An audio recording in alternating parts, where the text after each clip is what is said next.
ወገን ቪዲዮውን ሪፖስት ሼር ዲዩት አድርጉት። አሁንም በሃና ጉዳይ አዲስ መረጃ ደርሶኛል። ሃና ጋር የነበረችው ልጅ ሃና የሆነ ነገር እንዳለቻት ለልጁ ነግረዋለች። ልጁ ደግሞ ለልጅቷ ነግሯታል። ልጅቷ የተባለችውን መታ ታብራራልናለች። ምክንያቱም ያቺም ሃና ጋር የነበረችው ልጅ የመን ውስጥ አስፈላጊ ያልሆነ ቦታ ናት።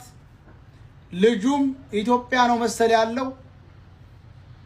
ይሄ ግን ሶስተኛ ወገን የተነገራት ግን እውነቱን ልጁ ያላትን ይዛ መታ ታስረዳናለች። ልጁ ቲክታክ ተጠቃሚ ስላላደለ ነው። ሃኒ ለቤተሰቦቿም ያለችው ነገር እንዳላት የሚያመለክት መረጃ ደርሶናል። ሃኒ በህይወት ለመኖሯ 100% አረጋግጠናል። ከጅዳ ተጠያቂ የሚሆኑ ሶስታቸውም ሰው ተጠያቂ መሆን አለባቸው። እስካሁን ዝም ብለን ነበር። ምክንያቱም ገጠሬውም የገጠር ልጅ ይችላልም ጌትነት የሚባለውም ሌላው ሶስታቸውም አንድ ቤተሰብ ናቸው። መደባበቅ የለም። ስፔሻሊ የራሳው ልጅ የጅዳው ደላላ በምን ስሙ ነው? ሶስታቸውም ቤተሰብነት ግንኙነት አላቸው ተባለ። አሁን ምስጢር ደርሶኛል እንትን። ስለዚህ እንዳውም እውነት ሁሉ አልወጣም እያሉ ነው እዛው የሚያውቋቸው ሀገሮቻቸው ልጆች። ሶስታቸውም አንድ አይነት ነገር የሚናገሩት ቤታ የተጋቡም የተጓደኝም ምናምን ናቸው እያሉ ነው። ይሄ ብሎ በሰው በሴት ልጅ ህይወት የቤተሰብህን ጓደኛ ምናምን የሚባል ነገር የለም። አይሰራም። ጋብቻንን ከባሏ ጋርም ከደላላው ጋር ነው ጋብቻንን ምናምን እያሉ ነበር። ባሏ ብዙ ምስጢር እነግርሃለሁ ብሎ የነበር ቁጥሩ ጠፋብኝ። የቁጥርን አላወቀውም። ትላንትና በሚዲያ የማይወራ ብዙ ጉድ ማውቀዋለሁ ብሎኛል። ባልየው ፕሮፋይል ባለው ቁጥር ያናግረኝ። ባልየው ምስኪን ነው የሆነ ፈርቷል። እያስፈራሩት መሰለኝ ሳውዲ ላይ ያለው ፈራው ነገር አለው። ስለዚህ እኛ አሁን ይሄን ነገር ይዘነዋል። ወደኋላ እንልም። ማወቅ ያለባችሁ ነገር ለእናትና ለአባቷ ሲባል ልጅቷ ወንድምም እህትም አይኑራትም፣ ግን ለእናትና ለአባቷ ስንል እስከ ጥግ ነው የምንሄደው። የጅዳው ደላላ ፑሽ ማድረግ አለበት ልጅቷ እንዲለቋት። እዛ ያገቷት ሰዎች ከተክላይ ጋር መደራደር አለበት። ይኸውልህ ብዙ ናቸው አልኩ። ከዚህም ከጅዳ የሚወጡት ብዙ ናቸው። በቃ ጌትነት የሚባለውም ይችላል የሚባለው የገጠር ልጅ እነዚህ አንድ ቤተሰብ ናቸው። ስለዚህ እውነታውን አንዱን አጋልጦ ላለመስጠት የመደባበቅ ነገር አለ ነው የተባለው። በቃ እውነቱ ይሄ ደግሞ ሚዲያ ላይ መጥቷል። ከዚህ በኋላ ተደባብቆ አይሰራም። ግልጥልጥ አድርገን ነው የምንሄደው። ግልጥልጥ ይደረጋል። ልጅቷን ነፃ መውጣት አለባት። አለቀ። እውነቱን መናገር አለብክ። ልጅቱ ትወጣለች።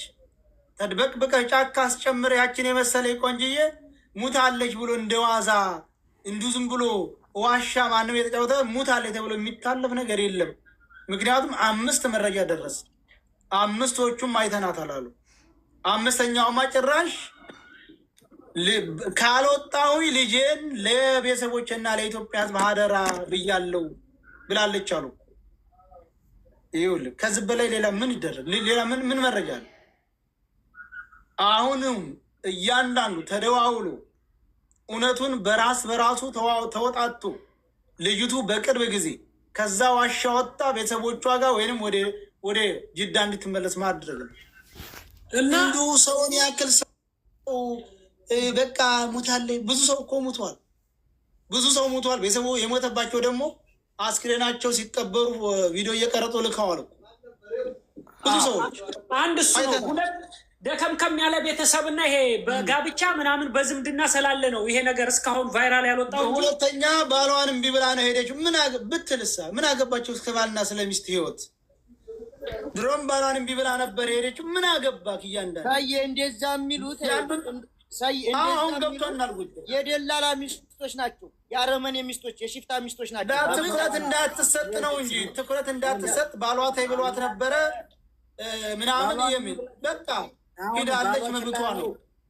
ቆይ መጀመሪያ ባሏን እምቢ ብላ ስለሄደች ነው ባሏ እምቢ ችላ ያለው? ባሏ ችላ አላለም።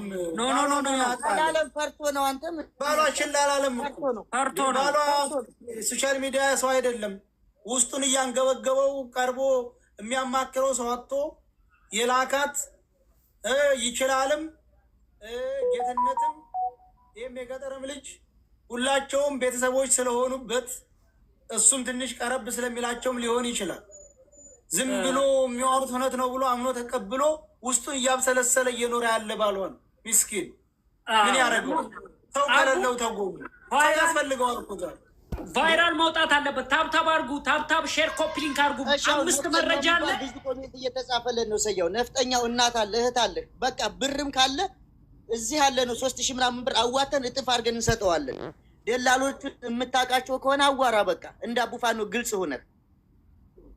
ነፍጠኛው አንበሳ አለበት አውራው ተክሌ ላይ ደውልለት። አሁንም የቀኑ ትቷል። የቀኑ ቀጠሯችሁ ፈርሷል። አስክሬን አመጣለሁ ብለህ ቃል ያ ፈርሷል ብለው ልጅቱ እንዳለ ሙሉ መረጃ አግኝተናል። አልሞተችም። ስለዚህ ልጅቱን ብቻ ይዘህ እንድመጣ ነው የምንፈልገው በለው። በቃ ታብታብ አድርጉት ጋይስ፣ ታብታብ ኮፒ ሊንክ አድርጉት። ቫይራል ይውጣ። መረጃ ያለው ሰው ይመጣል። ትክክለኛ መረጃ እስካሁን 5 መረጃ አግኝተናል እኮ ትክክለኛ መረጃ ነው የመጣው። ይጨምር፣ እኛም እንፈልገዋለን። ማጠናከሪያ ነው ገባህ? እስከ ጥግ ለመሄድ ውሳኔዎችን ለመወሰን የጅዳውን ደላላ ስርዓት ለማስያዝ መረጃ ፉል መረጃ እንፈልጋለን። ታብታብ አድርጉ ሁላችሁ። በልጅቱ ህይወት የቤተሰብ አይብ ሊደባበቅ አይችልም። አድርሱለት።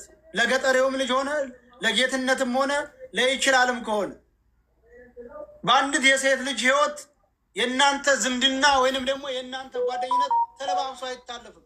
እውነቱን አውርተህ ትሄዳለህ። ቲማቲም አይደለችም። እውነቱን አውርተህ ትሄዳለህ። ያችን የመሰለች ልጅ ቲማቲም አይደለችም። ብድግ አድርገህ ሰተህ ያሳገጥከው።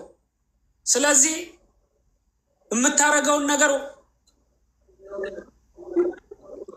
በቻልከው መጠን ጠንክረህ የጅዳው ደላላ ቀን አቡፋኖ ሲያወራቸው ምን አለ መሰለህ ተሳስቶ ማለት ነው።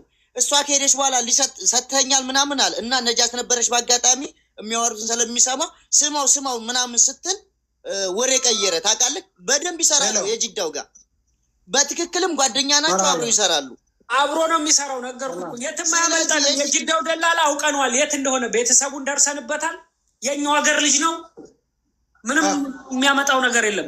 ገባ? ይቺን ልጅቷን ነጻ እስካስታች ድረስ የነ ደወላችሁት አሁንም እየተነገረ ያለውና የነ ደወላችሁት ልጅየው የጃን ያለ ሽሩሩ የሚለው ደንበር ቆረጣ ላይ ደንበር ሲቆረጥ ሰው ቢደክምም 7 በቀን እንኳ ተሸካሚ በቀን እንኳ 2 ይመላለስ በጣም ገፋር ማለት ነው። ስለዚህ ልጅቷ አልሞተችም። አፍጥነው ነው ዝም ያደረጓትና የኛ ልጆች ደውለን ነበረ። ወደኋላ መነብ የሚባል ቦታ ነው ተጭነው ወደ ፈሻ እንሄዳለን።